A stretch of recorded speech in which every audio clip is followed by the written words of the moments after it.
कर रहा है, यीशु वो देखता है। जो भी तू कर रहा है, यीशु वो देखता है।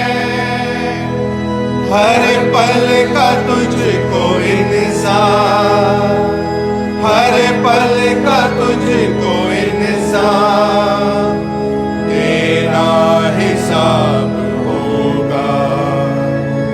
इंसाफ का तराजू यीशु के हाथ होगा। खुल जाएगी किताबें, आजा अभी भी मुड़ कर, यीशु बुला रहा है। आजा अभी भी मुड़ कर, यीशु बुला रहा है। वरना ये याद कर ले, वरना ये याद कर ले, तेरा ही नाश होगा। इंसाफ का तराजू यीशु के हाथ होगा। खुल जाएगी किताबें, कदमों में उसके रोले। तौबा गुनाह से कर ले, कदमों में उसके रोले। तौबा गुनाह से कर ले, फिदिया मसीह ने दिया, फिदिया मसीह ने दिया। माफी तू आज ले ले, इंसाफ का तराजू यीशु के हाथ होगा। खुल जाएंगी किताबें, जब भी हिसाब होगा। इंसाफ का तराजू यीशु के हाथ होगा। खुल जाएंगी किताबें।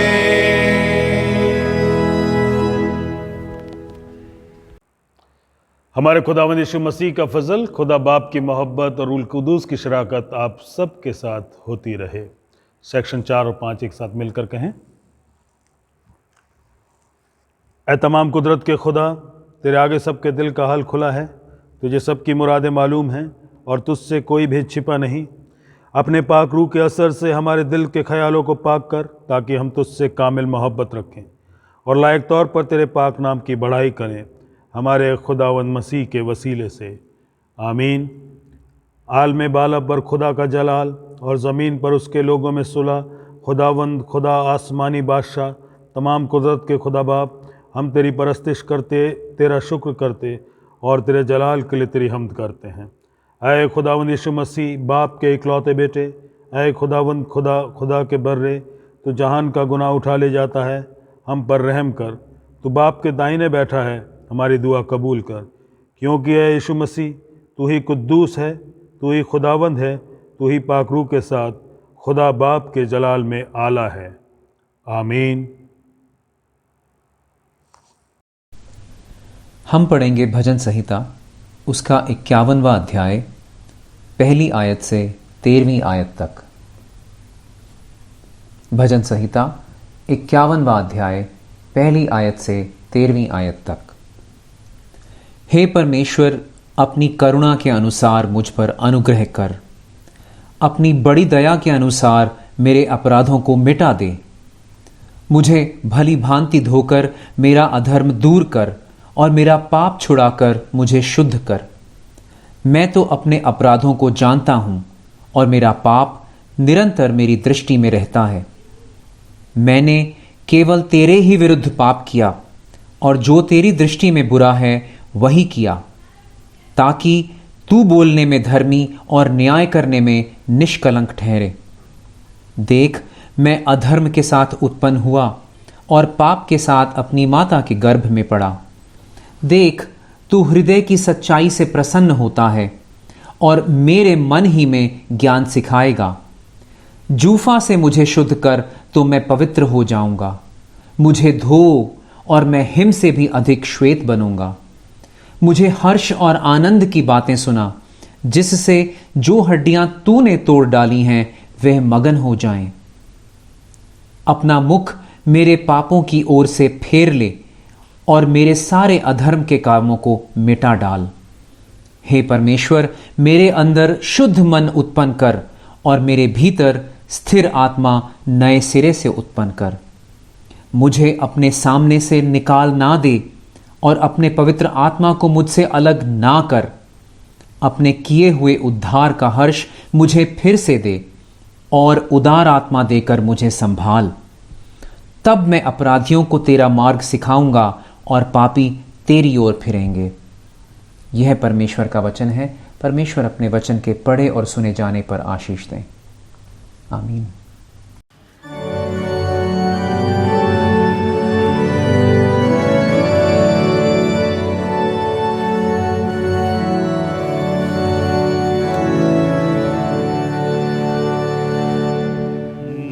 मुबारक है वक्त नूआ, जब छोड़ के फेंक दुनिया का। मैं अपने बाप के पास जो मांगता हूँ, जो की है जरूर।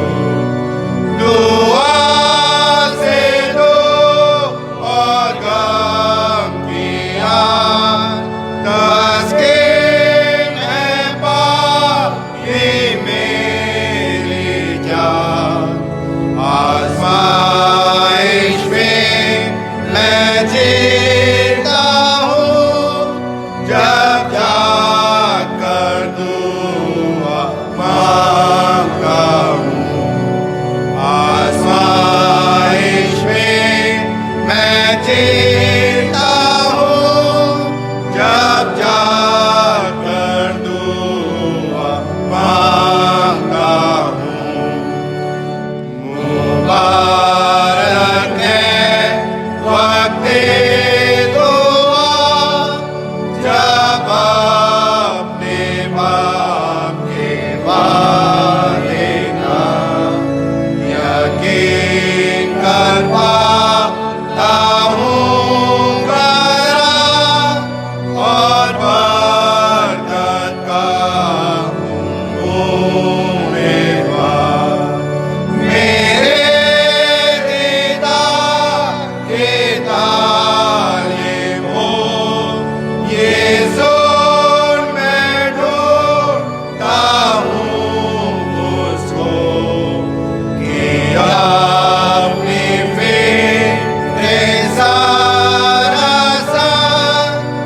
नए नियम से मरकुस की इंजील उसका 3 बाब उसकी 20 आयत से 30 आयत तक।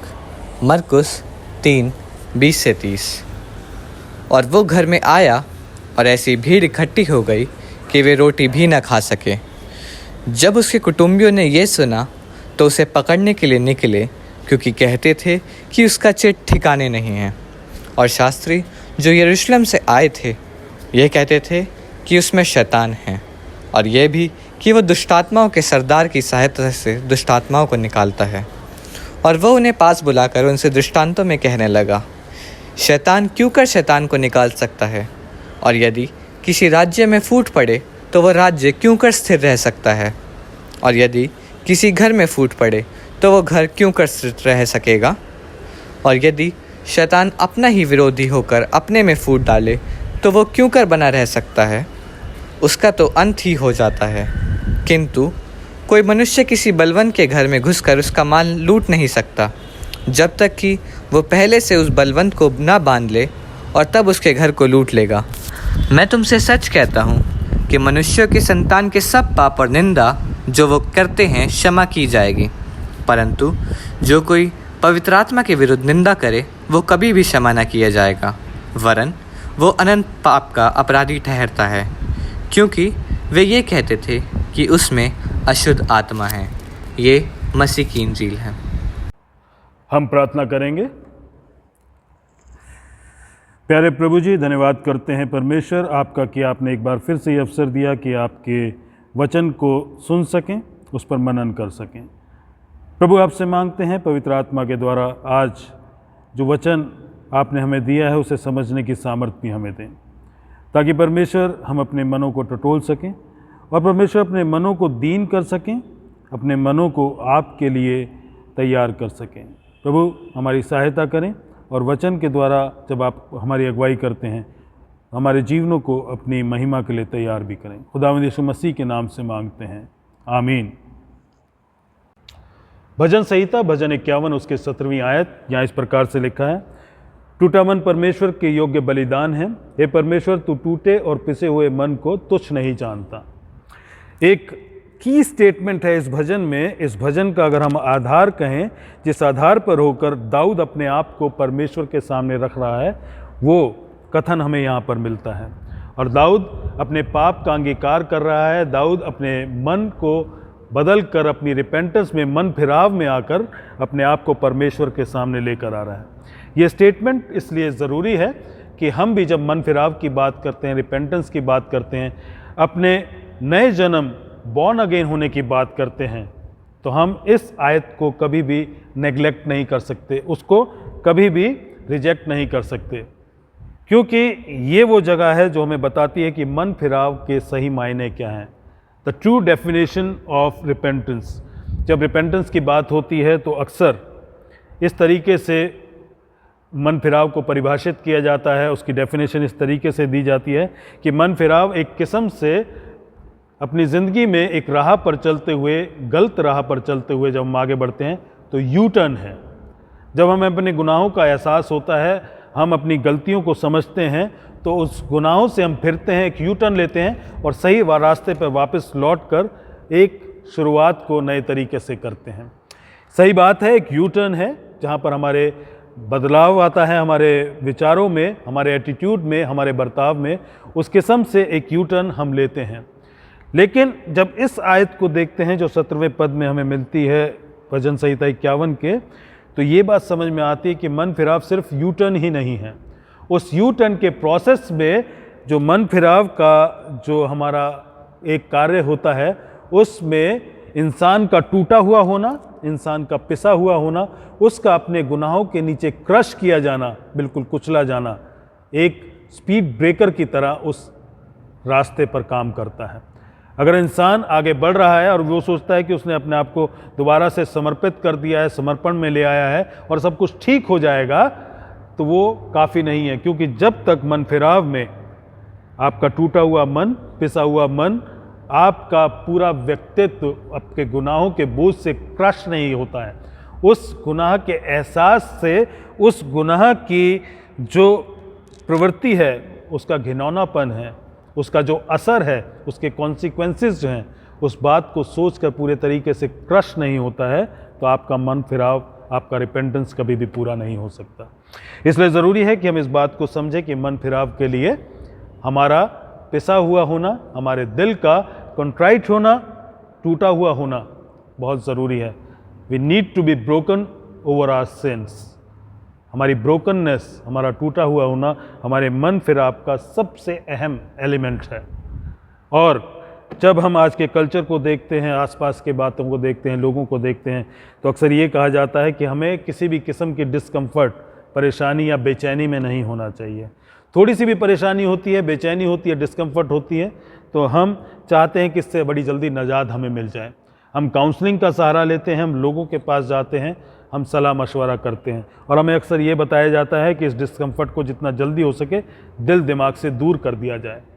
लेकिन कलाम हमें ये बता रहा है कि हमारे लिए उस परेशानी, बेचैनी, डिस्कम्फर्ट, उस एहसास का होना ज़रूरी है ताकि हम सही तरीके से उस मन फिराव को, उस रिपेंटेंस को, उस प्रोसेस को अपनी ज़िंदगी में पूरा कर सकें। भजन 51 जिसको हम देखते हैं, एक बहुत ही खूबसूरत भजन है। पाप अंगीकार और अपने गुनाहों के एहसास, और उस गुनाहों के एहसास में अपने बोझ के तले दबना, कुचला जाना, उस बात को पहचानना बहुत ज़रूरी है। दाऊद ने उस बात को पहचाना था। उसका गुनाह क्या था? टाइटल में हमें मिलता है, भजन संहिता 51 के ऊपर जो टाइटल लिखा है वो कहता है, प्रधान बजाने वाले के लिए दाऊद का भजन, जब नातान नबी उसके पास इसलिए आया कि वो बैतशेबा के पास गया था। इसकी डिटेल पुराने नियम में दूसरा सैमुएल उसके 11 और 12 अध्याय में हमें मिलती है, जहाँ पर पूरी डिटेल है। उसको अगर हम पढ़ेंगे कि किस किस्म से दाऊद ने गुनाह किया। बैतशेबा जो उसकी पत्नी नहीं थी, उरिया की पत्नी थी, जिसको दाऊद ने लड़ाई के लिए भेजा हुआ था, युद्ध के लिए भेजा हुआ था। कलाम हमें ये बताता है उस समय राजा को युद्ध के लिए जाना चाहिए था, लेकिन उसने अपने सिपाहियों को भेजा, और दाऊद जब पीछे रह गया, उसने अपने आप को उस गुनाह में गिरने दिया जो उसने बैतशेबा के साथ किया। उसके बाद कुछ परिस्थितियां ऐसी बनी कि दाऊद ने एक कॉन्स्पिरेसी करी और उरिया को मरवा दिया, ताकि ये जो गुनाह उससे हुआ है, जिसकी वजह से बैतशेबा गर्भवती हुई है, उस गुनाह को छुपाया जा सके। यहाँ पर हम देखते हैं कि एक गुनाह है जिसमें अगर रीडिंग्स को सही तरीके से हम पढ़ें तो वहाँ पे हमें लस्ट दिखाई देती है, एडल्ट्री दिखाई देती है, रेप दिखाई देता है, वहाँ पे हमें मर्डर दिखाई देता है, और इस सारी चीज़ के पीछे एक कॉन्स्पिरेसी, डिसीट, धोखा दिखाई देता है। एक के बाद एक गुनाह जिसमें दाऊद उलझता चला गया, एक के बाद एक गुनाह जिसमें दाऊद गिरता चला गया, हमारे सामने वहाँ पर आता है। और जब नातान उसके सामने आता है, नातान नबी उसको एक कहानी बताता है जिसमें दाऊद अपने आप को खुद अपने लिए जजमेंट देता है कि जिस इंसान ने ऐसा किया वो बहुत बड़ा गुनाहगार है, उसको घात कर दिया जाना चाहिए। नातान उससे कहता है the very profound statement, you are the man, तू वो आदमी है जिसने ये गुनाह किया है। और जब दाऊद उस गुनाह की बात को समझता है, उसका एहसास उसके साथ आता है। बहुत दिन बीत चुके हैं, शायद 1 साल का अरसा बीत चुका है, उससे भी ज़्यादा का अरसा। उस समय उसको अपने गुनाह का एहसास होता है, और उस गुनाह के बोझ के तले वो टूटता जाता है, अपने आप को कुचला हुआ महसूस करता है, अपने मन को, अपने व्यक्तित्व को, अपने वजूद को बिखरता हुआ महसूस करता है। अजीज़ों, ठीक ऐसा ही एहसास हमारे लिए भी ज़रूरी है जब हम अपने गुनाहों को समझते हैं, उनको पहचान लेते हैं। क्योंकि अगर हम कहते हैं कि वी आर बॉर्न अगेन, हमने नए सिरे से जन्म लिया है, तो इस एहसास का हमारी ज़िंदगी में होना ज़रूरी है। इस टूटे हुए मन, पिसे हुए मन के जो प्रोसेस का होना, उससे होकर हमारा गुज़रना बहुत ज़रूरी है। अब जब इस भजन को देखते हैं तो भजन में बहुत ही खूबसूरत तरीके से दाऊद बहुत सी बातों को लिखता है। खूबसूरती इसलिए है कि अपने पूरे दिल की गहराई से उन ख्यालों को, उन बातों को वो लिख रहा है, जिसमें वो इस बात को समझ जाता है कि वो जो कुछ है, जो कुछ उसके पास है, जो कुछ वो करता है, वो नाकाफ़ी है अपने आप को फिर से सही, दुरुस्त और परमेश्वर के सामने लाने के लिए। इसलिए पूरे तरीके से वो परमेश्वर के सामने इन शब्दों को लिख रहा है। और इसकी शुरुआत वो कैसे करता है? हे परमेश्वर, तू अपनी करुणा के अनुसार मुझ पर अनुग्रह कर, अपनी बड़ी दया के अनुसार मेरे अपराधों को मिटा दे, मुझे भली भांति धोकर मेरा अधर्म दूर कर, मेरा पाप छुड़ाकर मुझे शुद्ध कर। यहाँ पर एक ही थॉट है जिसे बार बार रिपीट कर रहा है। वो कह रहा है मेरे अपराधों को मिटा दे, मेरा अधर्म दूर कर, मेरे पापों से छुड़ाकर मुझे शुद्ध कर। एक ही थॉट है, वो अपने पापों से छुटकारा पाना चाहता है, अपने पापों के उस बोझ से, उस दाग से जो उसके ऊपर है, उससे वो शुद्ध होना चाहता है। या एक किस्म से कहें, एक ही थॉट है। अगर दाऊद ने उसे 3 बार लिखा है तो उसके कहने का मतलब क्या है? अगर आज की भाषा में हम उसे कहने की कोशिश करें, अगर कोई बहुत अच्छा एक स्टेटमेंट तैयार किया गया है, उस स्टेटमेंट में कोई ऐसी बात है जिसे वो बार बार बता कर कहना चाहता है कि ये बहुत क्रूशल है, की है, तो उसे अंडरलाइन किया जाता है, उस स्टेटमेंट को हाईलाइट किया जाता है, उस स्टेटमेंट को बोल्ड किया जाता है, उस स्टेटमेंट को आइटैलिक किया जाता है, ताकि एक ही बार में नज़र के सामने आ जाए। दाऊद बिल्कुल ठीक वो कर रहा है। वो अपने इस गुनाह की जो उसकी ज़िंदगी में गंदगी है, उससे छुटकारा पाने के लिए परमेश्वर से कह रहा है उसके अपराधों को मिटा दे, उसके अधर्म को दूर कर, और वो कहता है मेरा पाप छुड़ाकर मुझे शुद्ध कर। ये बात वो रिपीट कर रहा है। हाईलाइट, अंडरलाइन, बोल्ड एंड आइटैलिक, उसने सारी चीज़ों का इस्तेमाल कर लिया है। और वो जो शब्द इस्तेमाल कर रहा है, जब पहली बार वो शब्द इस्तेमाल करता है, वो कहता है अपनी बड़ी दया के अनुसार मेरे अपराधों को मिटा दे, तो वो एक खास शब्द का इस्तेमाल कर रहा है, वो मिटाने की बात कर रहा है। और ये शब्द ठीक बिल्कुल वो शब्द है जो हम उत्पत्ति की पुस्तक उसके 6 अध्याय उसके 7वें पद में देखते हैं, जहाँ पे परमेश्वर ये कहता है कि गुनाह इंसान का बहुत बढ़ गया है, अब मैं उसको इस दुनिया में से मिटा दूंगा।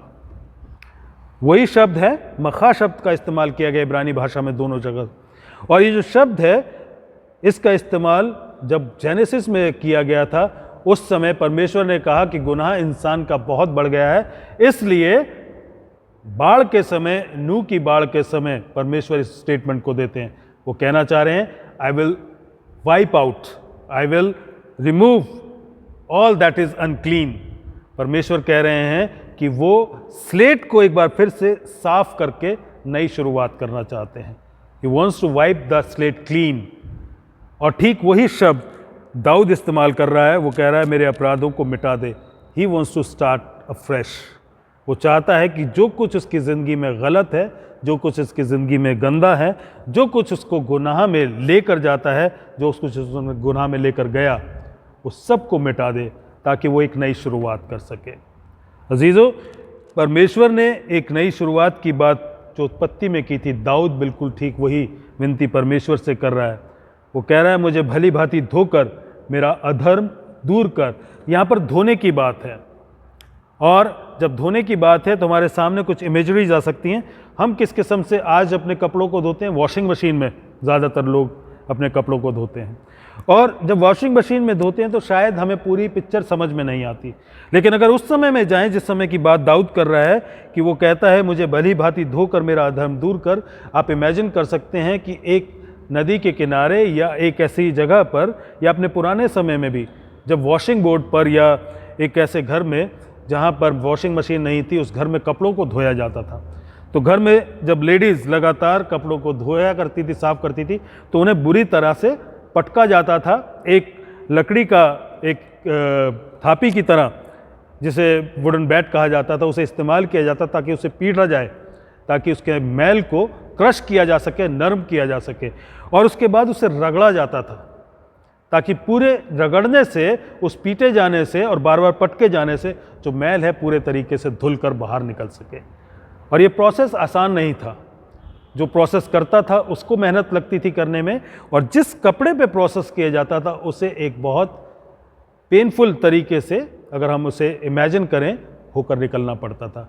दाऊद कह रहा है कि मेरे पापों को मिटाने के लिए जितना चाहे परमेश्वर तू मुझे तकलीफ़ दे, जितना चाहे मुझे उस प्रोसेस से निकालना पड़े जहाँ पर मैं कूटा जाऊँ, मारा जाऊँ, जहाँ पर मुझे पूरा अच्छे तरीके से एक स्क्रब किया जाए, ताकि तकलीफ़ हो लेकिन तकलीफ़ के बाद शुद्ध हो सके। इसलिए दाऊद कहता है कि टूटा हुआ मन और पिसे हुए मन को परमेश्वर तुच्छ नहीं जानता, क्योंकि कंफर्ट में रहकर कभी भी हम शुद्ध नहीं हो सकते।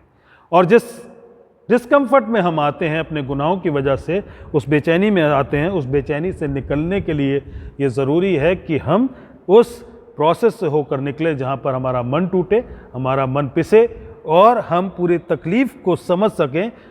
पेनफुल तरीके से जब उस प्रोसेस से होकर निकलते हैं तो हम अपनी रिपेंटेंस, अपने मन फिराव की कीमत को समझ पाते हैं। दाऊद इस बात को हमारे सामने रख रहा है। वो कह रहा है कि मुझे भली भांति धोकर मेरा अधर्म दूर कर, मेरे पाप से छुड़ा कर मुझे शुद्ध कर। अब यहाँ पर शुद्ध करने की बात है, वो जिस टर्म का इस्तेमाल कर रहा है, पुराने नियम के समय में जो रिचुअल क्लेंजिंग होती थी, जिसको एक पारंपरिक तरीके से शुद्ध करने की बात होती थी, ताकि किसी चीज़ को दोबारा से धर्म के काम के लिए, रिलीजियस वर्क के लिए इस्तेमाल किया जा सके। दाऊद इस बात का जिक्र यहाँ पर कर रहा है कि मुझे एक बार फिर से शुद्ध कर। पहले सब कुछ जो मेरी ज़िंदगी में गलत है, जो कुछ घिनौना है, उसको मिटा दे, ताकि एक बार फिर से नई शुरुआत हो सके। और उस शुरुआत को करने के लिए तो अगर तुझे धोने की ज़रूरत है तो परमेश्वर पूरे तरीके से, चाहे उससे मुझे कितनी तकलीफ़ क्यों ना हो, चाहे कितना टूटा हुआ मैं महसूस न क्यों ना करूं, मेरे मन से उस सारी गंदगी, उस सारे गुनाह, उस सारे गलत कामों को निकाल। और जब वो हो जाएगा तो परमेश्वर मुझे शुद्ध कर, ताकि मैं तेरे लिए इस्तेमाल किया जा सकूं। अजीज़ों, जो हमारा टूटा हुआ होना है, हमारा पिसा हुआ होना है, वो बिल्कुल जायज़ रिस्पॉन्स है, बिल्कुल सही हमारा रिएक्शन है जो हमारे गुनाहों के प्रति होना चाहिए। क्योंकि अगर हमारा रिस्पॉन्स ऐसा है कि हम अपने आप को टूटा हुआ, पिसा हुआ महसूस करते हैं, इसका मतलब मन फिराव का प्रोसेस सही तरीके से काम कर रहा है। और हमारे धोए जाने के लिए और हमारे साफ़ किए जाने के लिए जो प्रोसेस है वो इसलिए भी ज़रूरी है क्योंकि जब गुनाह हमारी ज़िंदगी में आता है, हम गुनाह करते हैं, उसमें जब हम इन्वॉल्व हो जाते हैं तो उस गुनाह का असर हमारी ज़िंदगी पर आता है। हमारी ज़िंदगी में कुछ ऐसे दाग धब्बे, कुछ ऐसे स्टेन्स, कुछ ऐसे स्कार्स हैं जो आ जाते हैं, जिनको हमारी ज़िंदगी से हटाया जाना ज़रूरी है। लेकिन इसका मतलब ये नहीं है कि हम अपने गुनाहों को भूल जाते हैं, क्योंकि ये बात अक्सर हमसे कही जाती है, जब गुनाह माफ़ कर दिए गए हमें उन्हें भूल जाना चाहिए, क्योंकि हमारे गुनाह हमसे इतनी दूर कर दिए गए हैं जितना पूरब से पश्चिम है। और हम सोचते हैं कि कोई मैजिकल फार्मूला है जिसकी वजह से हमारे गुनाह हमेशा के लिए हमारी याददाश्त से दूर चले जाएंगे। लेकिन फैक्ट ये है कि हमारे गुनाह यादों को जन्म देते हैं। कुछ चीज़ें हैं जो हमारी यादगारी में बनी रहती हैं, गुनाह उसका हिस्सा है। और गुनाहों का भूल जाना नामुमकिन है, आसान नहीं है। क्योंकि अगर गुनाह की बात करें तो यहाँ पर हम देखते हैं इस गुनाह का, जिसका दाऊद पाप अंगीकार कर रहा है, 1 साल से ज़्यादा अरसे के बाद वो ये कर रहा है। और जब हम अपने गुनाहों की बात करते हैं तो हमें ये भी जान लेना ज़रूरी है कि हमारे गुनाह हमारी ज़िंदगी में उन यादों को जन्म देते हैं, और यादें जो है उन्हें भूलना आसान नहीं होता। और अगर हम भूलने की बात करते हैं कि हमें भूल जाना चाहिए, तो जो लोग भूल जाते हैं उनके लिए हम शब्द इस्तेमाल करते हैं भुलक्कड़। अंग्रेज़ी में एमनीजिया या एडवांस स्टेज पर जब ये बीमारी पहुंचती है तो उसे अल्जाइमर कहते हैं। और परमेश्वर ने हमें बीमार तरीके से नहीं बनाया है। हम किसी बीमारी का शिकार नहीं हुए कि अपने गुनाहों को हम भूल जाएंगे। और हमारे गुनाहों की यादगार हमारी ज़िंदगी में बना रहना इसलिए ज़रूरी है कि इससे हमारे जो रिपेंटेंस का प्रोसेस है उसमें लगातार हमें तैयारी मिलती रहती है, क्योंकि रिपेंटेंस एक लाइफ लॉन्ग प्रोसेस है। और अगर हम अपने गुनाहों को भूल जाते हैं तो उसके साथ कई चीज़ें जुड़ी हुई हैं। पहली चीज़ जो उसके साथ जुड़ी हुई है, अगर हम गुनाह करने के बाद उसकी याद को भूल जाते हैं तो हम कभी भी परमेश्वर के लिए उसकी भलाई, उसकी गुडनेस, उसकी फेथफुलनेस के लिए गवाही नहीं दे सकते। क्योंकि अगर हम भूल गए हैं कि परमेश्वर ने क्या भलाई हमारी ज़िंदगी में की है, मुझे किस गुनाह से निकाल कर परमेश्वर ने हमेशा की ज़िंदगी दी है, मुझे किस गंदगी से निकाल कर परमेश्वर ने अपनी पवित्रता मुझ पर डाली है, तो मैं परमेश्वर के उस काम की गवाही कभी नहीं दे सकता। मेरी टेस्टिमनी के लिए ज़रूरी है कि मैं इस बात को याद रखूं कि मैं कहाँ पर था, किस गुनाह में था, क्या गुनाह मैंने किए थे और उन गुनाहों से मैं कैसे छुड़ाया गया हूँ। जब मैं इस बात को याद रखता हूँ तो मैं परमेश्वर के लिए, अपने आप के उन कामों के लिए जो परमेश्वर ने मेरी ज़िंदगी में किए हैं, उसकी गवाही दे सकता हूँ। ये ज़रूरी है कि मैं अपने गुनाहों के उस एहसास को, उन गुनाहों की यादों को अपनी ज़िंदगी में बरकरार रखूं, क्योंकि वही मुझे मदद करती हैं कि मैं परमेश्वर की भलाई के लिए, परमेश्वर के भले कामों के लिए, परमेश्वर के अनुग्रह के लिए उसके नाम में गवाही दे सकूं। दूसरी चीज़, अगर मैं अपने गुनाहों को भूल जाता हूं, उनकी यादों को भूल जाता हूं, तो मैं कभी भी वॉर्न नहीं किया जाऊंगा, मुझे चुनौती नहीं मिलेगी, मुझे चेतावनी नहीं मिलेगी। क्योंकि अगर हम अपने आसपास देखें, अगर इंसान ये भूल जाए कि आग गर्म होती है और उस गर्म आग को छूने से हाथ जल जाता है, जिस्म जल जाता है, तो अक्सर हमारे आसपास ऐसे बहुत से लोग मिलेंगे जिनके हाथ भुने हुए हैं और हम नहीं चाहते कि हमारे पास ऐसे लोग हों। ठीक उसी तरीके से हम ये भी नहीं चाहते कि हमारे आसपास या हमारी ज़िंदगी ऐसी हो जिसमें लोग अपने गुनाहों को करने के बाद भूलते जाएं और बार बार उन्हीं गुनाहों में वापस गिरते चले जाएं। इसलिए ये ज़रूरी है कि हम इस बात को भी याद रखें कि गुनाह हमने किया और उस गुनाह से किस तरीके से परमेश्वर ने हमें बचाया, और उस गुनाह के बचाए जाने के लिए उस याद को हम अपनी ज़िंदगी में बरकरार रखें। क्योंकि अगर हम बचाए गए और आइंदा हमें बचाया जाना है तो हमें याद रखना है कि हमारा गुनाह क्या था। इसके साथ साथ हमें ये भी याद रखना है कि हमने जो गुनाह किए हैं वो किसके विरुद्ध किए हैं। हमने जो गुनाह किए हैं उस गुनाह के करने के बाद हमारा उस परमेश्वर के साथ रिश्ता कैसा हो जाता है। क्योंकि जब हम गुनाह करने की बात करते हैं, बड़े आसानी से अपने गुनाह को जस्टिफाई करने की कोशिश करते हैं। दाऊद ने यहाँ अपने गुनाह को जस्टिफाई करने की कोशिश नहीं की है, उल्टा वो इसको इंटेंसिफाई कर रहा है कि मेरा गुनाह कितना बड़ा है। क्योंकि हमारा एक ऐसा जो हमारा मेक है, जो इंसानों का जो डिज़ाइन है, जिस तरीके से हम बनाए गए हैं, जिस तरीके से हम वाइड किए गए हैं, हम अपने आप को डिफेंड करने की कोशिश करते हैं। लेकिन दाऊद ये जानता है कि वो अपने आप को डिफेंड नहीं कर सकता, क्योंकि उसे ये याद है कि उसका गुनाह किस परमेश्वर के प्रति है। और मुझे और आपको भी जानना ये ज़रूरी है कि हमारा गुनाह कैसे परमेश्वर के प्रति है, वो कौन है, वो परमेश्वर, उसका पूरा व्यक्तित्व क्या है। क्योंकि हम जब परमेश्वर की बात करते हैं, उसके इस दुनिया में आने की बात करते हैं, प्रभु यीशु मसीह में जब हम परमेश्वर को देखते हैं तो परमेश्वर के उस व्यक्तित्व को देखने की कोशिश करते हैं जो हमें अक्सर बताया जाता है। नए नियम का परमेश्वर क्या है? नए नियम का परमेश्वर बहुत ही नर्म है, बहुत ही सॉफ्ट है और बहुत ही ऐसा नरम दिल परमेश्वर है जो बहुत कोमल है। वो किसी को नुकसान नहीं पहुंचाता, वो किसी को तकलीफ़ नहीं देता। और उसकी तस्वीरें ऐसी बनाई गई हैं जिसमें एक बकरी का या भेड़ का बच्चा उसके कंधे पे है। वो बड़ा ऐसा इंसान है जिसने शायद अपनी ज़िंदगी में बहुत मेहनत नहीं की है, जिसके हाथों से शायद कुछ काम नहीं किया गया है, उसके हाथ भी इतने नम्र हैं। एक ऐसी पर्सनैलिटी जो हम देखते हैं कि जैसे हम किसी हॉलीवुड या बॉलीवुड के पर्सनैलिटी को देखते हैं कि बड़ा सॉफ्ट, बड़ा नरम से स्वभाव का कोई व्यक्तित्व है। और हम कई बार उस गलत फहमी का शिकार हो जाते हैं कि खुदावंद यीशु मसीह जो हैं वो बहुत ही नम्र हैं, बहुत ही ज़्यादा कोमल हैं। यकीनन उनके अंदर एक नम्रता है, उनके अंदर एक कोमलता है, लेकिन वो कोमलता और वो नम्रता इसलिए थी कि हम उसको समझ सकें कि वो किस रीति से हमसे रिलेट करना चाहता है जब वो इंसान बनकर इस दुनिया में आया है। लेकिन वो कैसा परमेश्वर है, प्रभु यीशु मसीह कौन है, ये जानना और भी ज़्यादा इस कॉन्टेक्स्ट में ज़रूरी हो जाता है। क्यों दाऊद अपने गुनाह को लेकर इतना टूटा हुआ और पिसा हुआ महसूस कर रहा था। प्रकाशित वाक्य उससे के 19वें अध्याय में जब हम जाते हैं, उसके 11वें पद से आगे हम देखते हैं तो प्रभु यीशु मसीह का एक और चेहरा हमारे सामने आता है। वो चेहरा क्या है?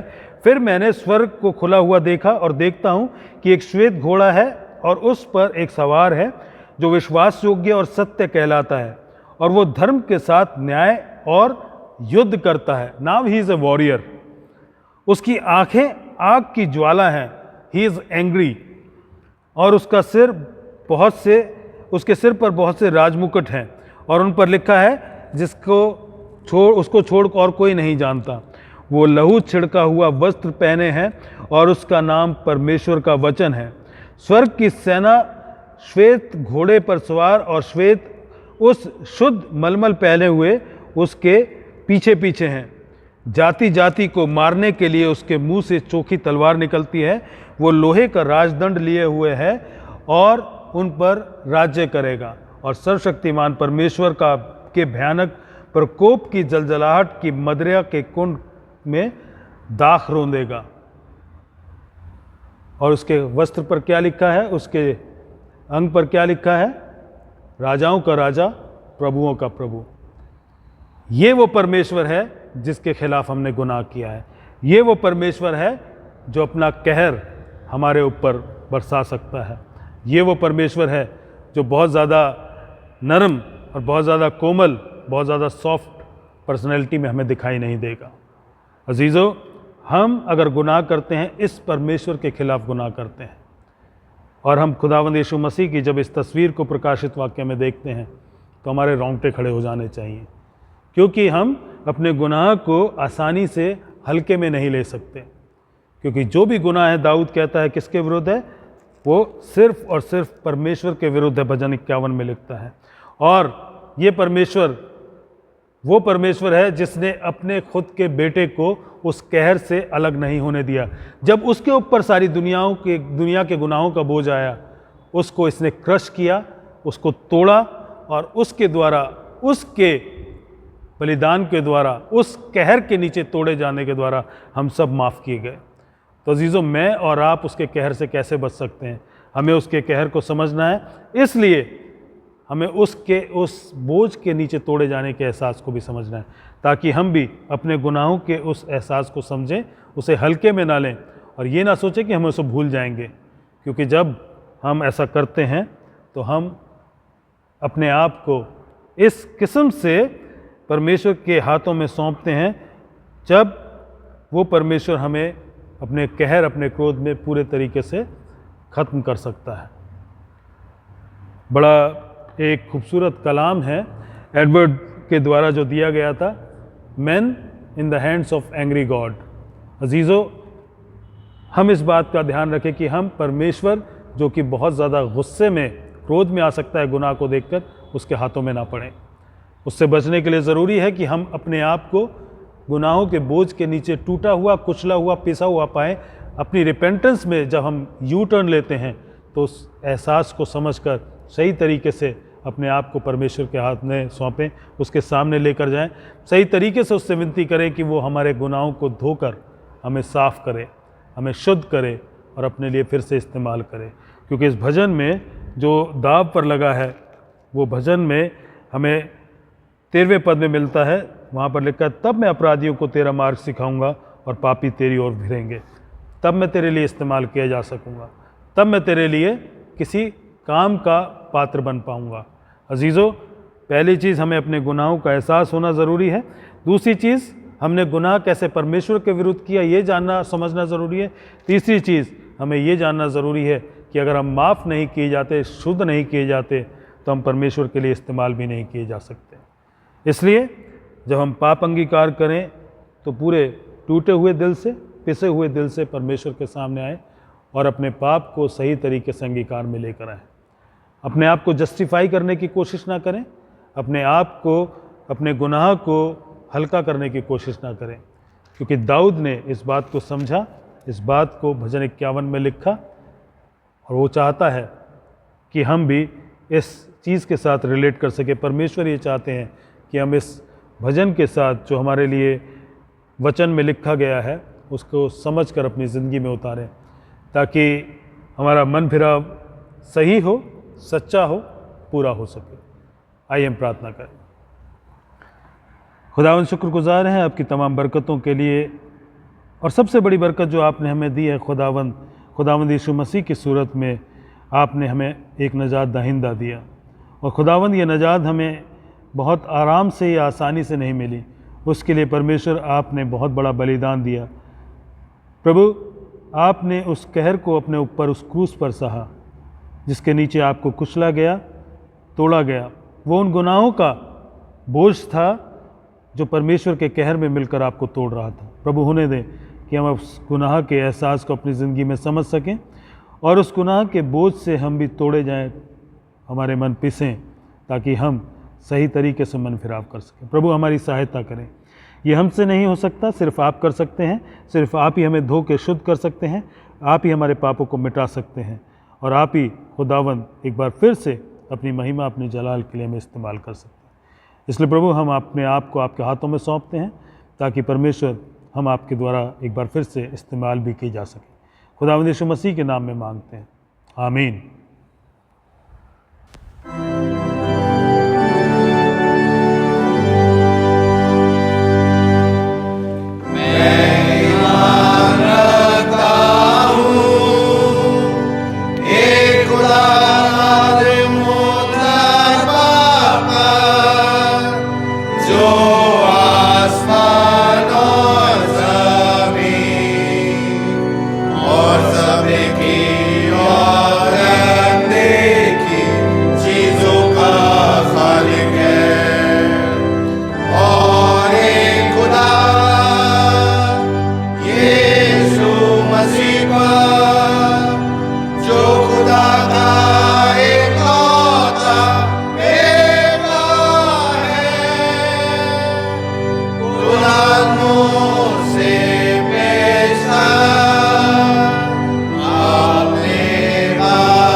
आज सुबह की इबादत में मैं आप सबका स्वागत करता हूं। परमेश्वर आपको बहुत ऐसे आशीषित करें।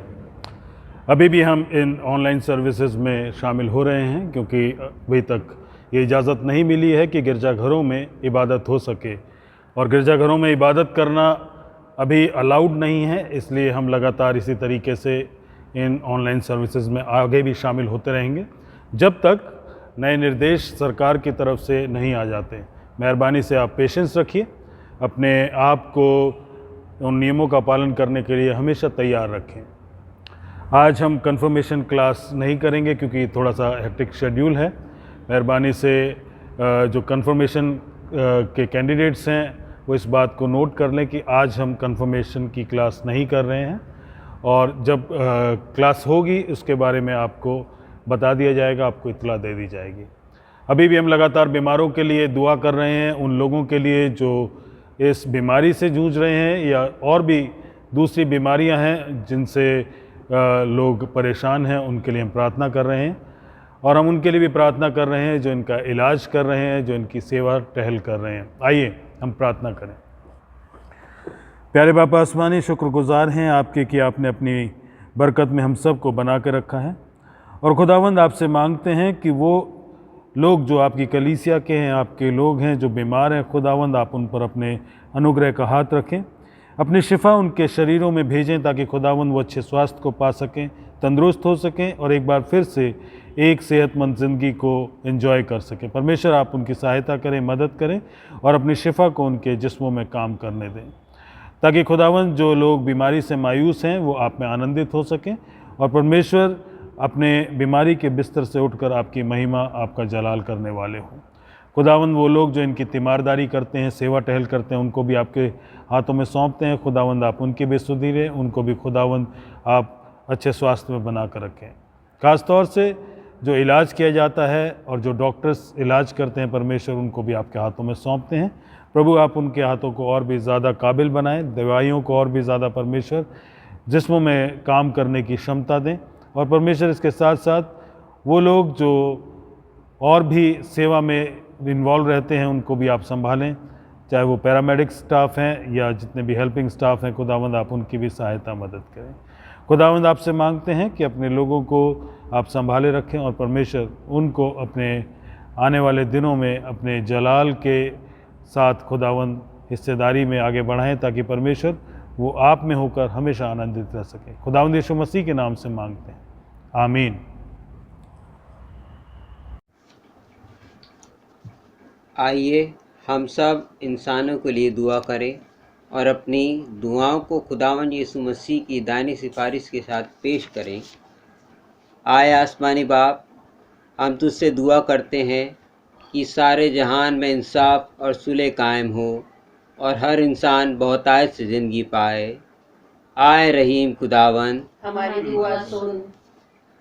उन सब के लिए जो इस शहर में बसते हैं और उन तमाम बातों को दूर करने के लिए भी जो एक दूसरे में फूट और झगड़े पैदा करती हैं, ताकि हमारे मुल्क में सच्ची एकता और मेल मिलाप की तरक्की हो। आए रहीम खुदावन, हमारी दुआ सुन। उन सब के लिए जो खेती बाड़ी, उद्योग धंधे या व्यापार में लगे हुए हैं, सब मज़दूरों और कारीगरों के लिए, और उन सारे लोगों के लिए भी जो हमारी ज़रूरतों को पूरा करते हैं। आए रहीम खुदावन, हमारी दुआ सुन। तमाम उस्तादों, पढ़ने वालों, साइंसदानों, लेखकों, हुनरमंदों और उन सब के लिए भी जो दूसरे लोगों के दिलो दिमाग पर असर डालते हैं। आए रहीम खुदावन, हमारी दुआ सुन। उन सब के लिए जो दुख या तकलीफ़ उठा रहे हैं, बेरोज़गार हैं, गरीब और भूखे हैं, मुहताज या कुचले हुए हैं, जो बीमार या मरने के करीब है। ख़ास तौर से हम प्रार्थना करते हैं कोरोना वायरस के लिए कि खुदावन इस बीमारी को जल्द से जल्द ख़त्म करे और सब स्वस्थ हो जाएं और खुदावंत को धन्यवाद देने वाले हो सकें। और उन सब के लिए भी जो उनकी मदद करते हैं। आए रहीम खुदावन, हमारी दुआ सुन। उन सब के लिए जिन्हें इस मुल्क और दूसरे मुल्कों में इख्तियार दिया गया है, खासकर हमारे राष्ट्रपति रामनाथ कोविंद, प्रधानमंत्री नरेंद्र मोदी, इस सूबा के गवर्नर अनिल बैजल और मुख्यमंत्री अरविंद केजरीवाल, और उन सब के लिए भी जो किसी भी तरह का इख्तियार रखते हैं। आए रहीम खुदावन, हमारी दुआ सुन। सब मसीही लोगों की एकता और मेल मिलाप के लिए और दुनिया में उनके मुनासिब तौर से गवाही देने और खिदमत करने के लिए। आए रहीम खुदावन, हमारी दुआ सुन। इस मुल्क में तेरी तमाम कलीसिया के लिए, उसकी कौंसिलों और रहनुमाओं के लिए, खासकर हमारे मॉडरेटर पीसी सिंह, दक्षिण भारत की कलीसिया के मॉडरेटर ए धर्मराज और मार्थोमा कलीसिया के मेट्रोपॉलिटन हमारे बिशप वारिस मसीह और तेरी कलीसिया के तमाम दीगर खादिमों के लिए, ख़ास तौर से हमारे पासवान रेवरेंड जेकब जेम्स और डीकन जोएल लाजर के लिए कि वे अपनी खिदमत को वफादारी से बजा लाएं। आए रहीम खुदावन, हमारी दुआ सुन।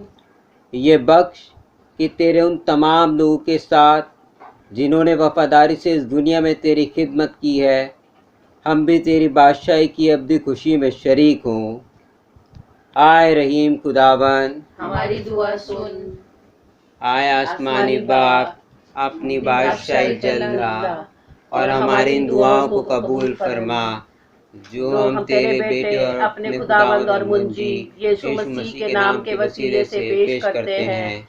आमीन। गुनाहों का इकरार। आए अजीजो, हमारे खुदावन यीशु मसीह ने फरमाया, खुदावन हमारा खुदा एक ही खुदावन है।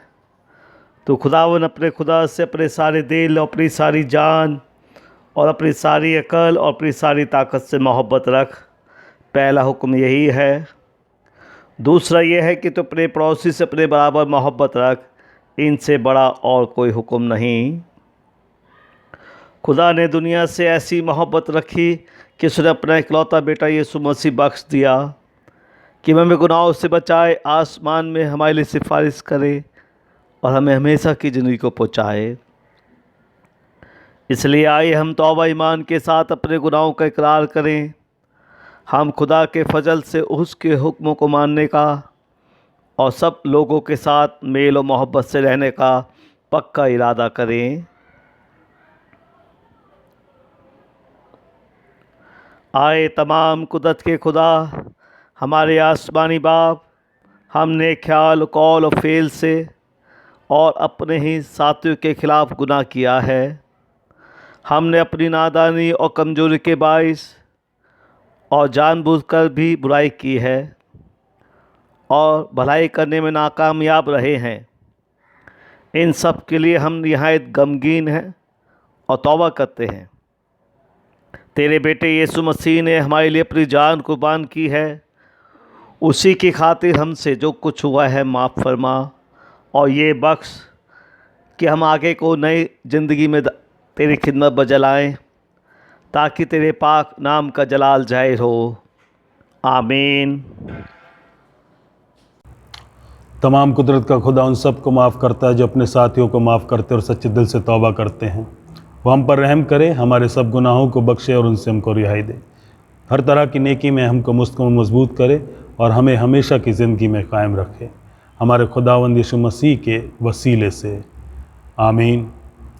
दुआए रब्बानी एक साथ करें। है हमारे बाप, तू जो आसमान पर है, तेरा नाम पाक माना जाए, तेरी बादशाहत आए, तेरी मर्ज़ी जैसे आसमान पर पूरी होती है ज़मीन पर भी हो। हमारी रोज़ की रोटी आज हमें दे, हमारे कसूरों को माफ़ कर कि हम भी अपने कसूरवारों को माफ़ करते हैं। हमें आजमाइश में ना पड़ने दे बल्कि बुराई से बचा, क्योंकि बादशाहत, कुदरत और जलाल अबद तक तेरा ही है। आमीन। खुदा का इत्मीनान जो समझ से बिल्कुल बाहर है, तुम्हारे दिलों और ख़यालों को खुदा और उसके बेटे हमारे खुदावंद यीशु मसीह की पहचान और मोहब्बत में महफूज रखे। और खुदा कादिर मुतलक बाप, बेटे और रुल कुदूस की बरकत तुम पर हो और तुम्हारे साथ हमेशा रहे। आमीन।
रखता है अपनी नजर, तेरा रचने वाला तुझ पर रखता है अपनी नजर। गिनी गिनी के स्तुति करो बेशुमार तेरे नामों के लिए, अब तक तूने संभाला